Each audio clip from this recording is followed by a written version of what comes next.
के वर्ष का राम राम। साथियों, इस नए संसद भवन में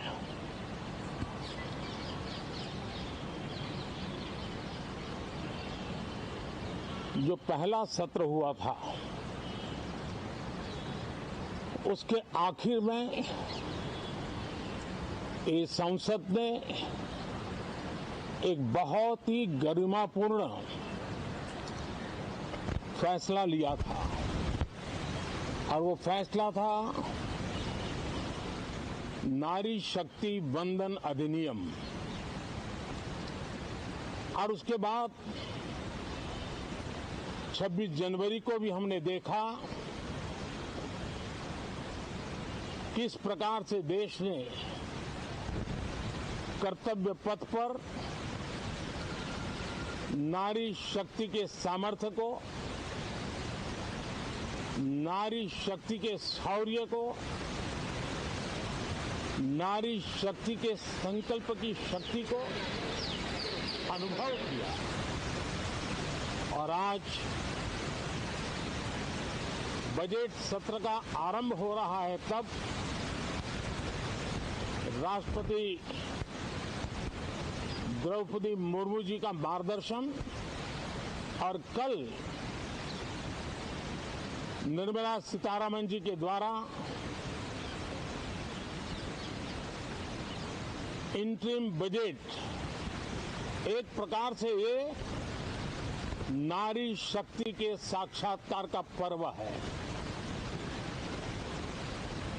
साथियों, मैं आशा करता हूं कि गत 10 वर्ष में जिसको जो रास्ता सूझा, उस प्रकार से संसद में सबने अपना अपना कार्य किया। लेकिन मैं इतना जरूर कहूंगा कि जिनको आदतन हुड़दंग करने का स्वभाव बन गया है, जो आदतन लोकतांत्रिक मूल्यों का चीरहरण करते हैं, ऐसे सभी माननीय सांसद आज जब आखिरी सत्र में मिल रहे हैं, तब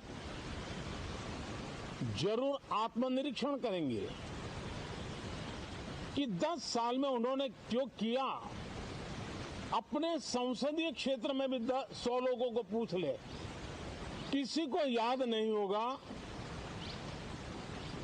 किसी को नाम भी पता नहीं होगा जिन्होंने इतना हुड़दंग हो हल्ला किया होगा। लेकिन विरोध का स्वर तीखा क्यों न हो, आलोचना तीखी से तीखी क्यों न हो, लेकिन जिसने सदन में उत्तम विचारों से सदन को लाभान्वित किया होगा, उनको बहुत बड़ा वर्ग आज भी याद करता होगा। आने वाले दिनों में भी जब सदन की चर्चाएं कोई देखेगा, तो उनका एक एक शब्द इतिहास की तवारीख बन करके उजागर होगा। और इसलिए जिन्होंने भले विरोध का किया होगा, लेकिन बुद्धि प्रतिभा का दर्शन कराया होगा, देश के सामान्य मानवी के हितों का कंसर्न दिखाया होगा, हमारे खिलाफ तीखे से तीखी प्रतिक्रिया की होगी, उसके बावजूद भी मैं अवश्य मानता हूं कि देश का एक बहुत बड़ा वर्ग, लोकतंत्र प्रेमी सभी लोग इस व्यवहार की सराहना करते होंगे। लेकिन जिन्होंने सिर्फ और सिर्फ नकारात्मकता, हुड़दंग, शरारतपूर्ण व्यवहार ये जो किया होगा, उनको शायद ही कोई याद करे। लेकिन अब ये बजट सत्र अवसर है, पश्चाताप का भी अवसर है, कुछ अच्छे फुटप्रिंट छोड़ने का भी अवसर है। तो मैं ऐसे सभी माननीय सांसदों से आग्रह करूंगा कि आप इस अवसर को जाने मत दीजिए, उत्तम से उत्तम परफॉर्म कीजिए, देश हित में उत्तम से उत्तम अपने विचारों का लाभ सदन को दें और देश को भी उत्साह और उमंग से भर दें। मुझे विश्वास है, आप तो जानते ही हैं कि जब चुनाव का समय निकट होता है तब आमतौर पर पूर्ण बजट नहीं रखा जाता है। हम भी उसी परंपरा का निर्वाह करते हुए पूर्ण बजट नई सरकार बनने के बाद आपके समक्ष लेकर के आएंगे। इस बार एक दिशा निर्देशक बातें लेकर के देश की वित्त मंत्री निर्मला जी हम सबके सामने कल अपना बजट पेश करने वाली है।